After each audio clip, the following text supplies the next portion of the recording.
L'invité de France Info ce matin est l'écrivain Bernard-Henri Lévy. Bonjour. Bonjour. Vous avez été au premier rang pour l'intervention en Libye. Le pays va connaître demain ses premières élections libres. Nous allons en parler bien sûr, mais aujourd'hui l'actualité, c'est la Syrie avec cette réunion internationale à Paris. Qu'en attendez-vous ? Écoutez, c'est déjà très important qu'elle se tienne et que quelqu'un ait pris, qu'il y ait un pilote dans l'avion, qu'il y ait une initiative politique forte, que la moitié de la planète soit réunie ici à Paris. Ça, c'est déjà très important. Ce que j'en attends, ce qu'en attendent surtout les Syriens, c'est que, comme le disait le général Mood hier soir, on arrête avec les palabres dans les grands hôtels et qu'on prenne des décisions qui fassent que demain, après-demain, dans 3 jours, on arrête avec la litanie sinistre des 27, des 50 ou des 100 nouveaux morts. Autre litanie qu'on entend régulièrement, c'est pas la même situation qu'en Libye, on ne peut pas intervenir de la même façon. Vous êtes d'accord avec cela ? On ne peut jamais intervenir de la même façon et les situations ne sont jamais les mêmes. Mais j'ajoute que l'intervention est probablement plus facile en Syrie qu'en Libye. Il faut arrêter de nous raconter des histoires. Vous êtes le seul à dire ça, hein ? Je suis le seul à dire ça avec les Turcs qui sont membres de l'OTAN et qui veulent en finir avec Bachar al-Assad. Il n'y avait pas l'équivalent des Turcs à l'époque de Kadhafi. Il n'y avait pas une grande puissance régionale, membre de l'OTAN, qui était destinée à en finir avec le régime assassin de Kadhafi. Donc ça, c'est une particularité de la situation aujourd'hui. La deuxième différence qui fait que c'est plus facile, c'est la position de la Ligue arabe. Au temps de la Libye, je me rappelle, j'étais en effet très actif. La Ligue arabe s'était prononcée pour une no-fly zone, mais du bout des lèvres. Aujourd'hui, l'ensemble du monde arabe veut en finir avec Bachar al-Assad parce que l'ensemble du monde arabe sait que Bachar al-Assad sème la mort et le désordre. Alors comment expliquez-vous que la communauté internationale traîne des pieds à ce point ? L'explication, c'est d'abord bien sûr ce veto russe et chinois au sein du Conseil de sécurité.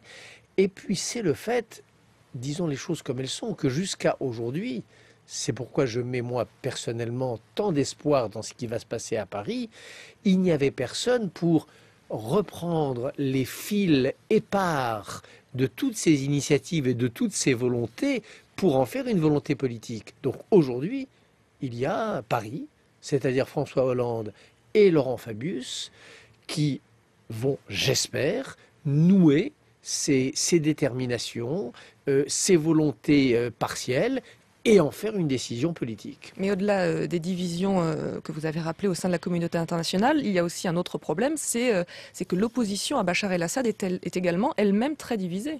Oui, et je vais même vous dire autre chose, elle sera de plus en plus divisée. Plus on attendra, plus les morts s'ajouteront aux morts et plus on ira vers la guerre civile. Voilà, il faut le savoir. Chaque jour qui passe ajoute à cette division. Il fallait intervenir il y a 1 an, il fallait intervenir il y a 6 mois, il fallait intervenir la semaine dernière. Il faut intervenir dans les jours qui viennent et pas dans les semaines ou dans les mois qui viennent. Cela dit, la communauté internationale et notamment Fabius ce matin dans un entretien ont une position aujourd'hui très sage, qui est de dire que les représentants les plus autorisés de cette résistance syrienne, c'est les combattants de l'intérieur et pas les exilés de l'extérieur qui s'occupent davantage, eux aussi, à des parlottes politiques dans des grands hôtels qu'à sauver les gens qui se font massacrer sur le terrain. Et est-ce qu'il faut offrir l'asile politique à Bachar el-Assad pour faciliter cette transition ? Écoutez, la place de Bachar al-Assad, elle est, comme elle aurait dû l'être pour Mouammar Kadhafi, comme elle l'est aujourd'hui pour son fils détenu à Zintan, Saïf al-Islam, devant la justice internationale. Quand on est à 16 000 morts, fait avec cette brutalité, ce cynisme, cette absence absolue de scrupules, on doit répondre de ces crimes. Donc je crois qu'hélas, il y a un point de non-retour qui a été atteint au-delà duquel personne ne comprendrait une sorte d'impunité négociée. Parlons de la Libye maintenant. Le pays va connaître ses premières élections libres. Après 42 ans de dictature, ils vont voter pour une assemblée nationale qui sera chargée de rédiger une nouvelle constitution. À quoi ressemble le pays aujourd'hui ? Très différent de l'image qui en est très souvent donnée dans les médias. C'est-à-dire? C'est-à-dire certainement pas le chaos, certainement pas le règne généralisé des milices et certainement pas l'incivilité et l'insécurité que l'on nous rapporte. Alors qu'il y ait des difficultés à ce que se tiennent ces élections, ici ou là bien sûr, qu'il y ait des incidents dans des bureaux de vote, c'est probable, mais que la Libye soit tout entière une sorte de poudrière ou de volcan dont les artificiers seraient les miliciens rivaux, c'est pas vrai. Et que des centres de torture existent, des prisons clandestines. Il y a des ONG qui le rapportent, ça. Écoutez, il y a On en a parlé d'ailleurs hier sur l'antenne. Bien sûr, c'est sûrement vrai, mais que c'est sûrement vrai puisque des ONG crédibles le rapportent, mais que la torture, que l'usage de la torture soit généralisé, qu'il soit couvert par les autorités et que les autorités n'aient aucune prise sur le système judiciaire ou une prise marginale, c'est faux.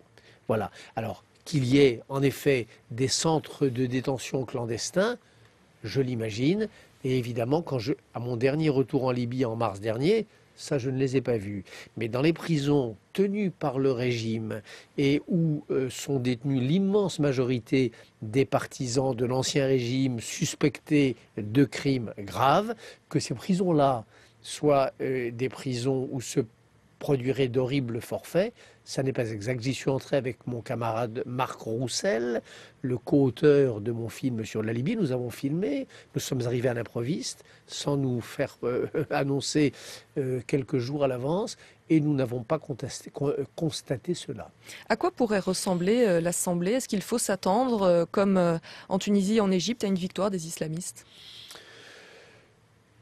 On va voir. Il est exact, d'abord, la victoire des islamistes, il faut la relativiser, y compris en Égypte, comme vous le savez, où au fond, le président islamiste représente un quart du corps électoral égyptien. Donc ça n'est pas la majorité écrasante dont on parle. Est-ce qu'on peut voir un scénario de ce type se reproduire en Libye? C'est possible, parce que les frères musulmans sont les mieux organisés. Ce serait dommage, parce qu'ils sont eux aussi loin d'être majoritaires dans le pays, et ce serait provisoire. Parce que les femmes, les jeunes, les combattants, dans leur immense majorité, ne se sont pas débarrassés de Kadhafi pour laisser la place aux fascistes islamistes, descendants de Al-Banna, le fondateur des Frères musulmans. Donc vous êtes plutôt confiant? Je suis confiant, oui, dans la mesure où on peut être confiant après une si longue dictature et après une révolution de cette nature. Fabius le rappelait dans Le Parisien de ce matin, il rappelait l'exemple de notre révolution à nous, la Révolution française. Combien de temps il a fallu? Combien de massacres de septembre? Combien de terreurs et de contre-terreurs? Combien d'empires? Au moins 2, pour passer de 1789 à l'établissement de la République. Je pense qu'il faudra moins de temps à la Libye et à la Tunisie, et j'espère demain à la Syrie, pour accoucher d'une démocratie qui ne nous en a fallu à nous, Français, dans cette page grande et dont nous sommes tous fiers de notre histoire. Merci beaucoup Bernard-Henri Lévy d'être venu ce matin à France Info. Il est 8h25.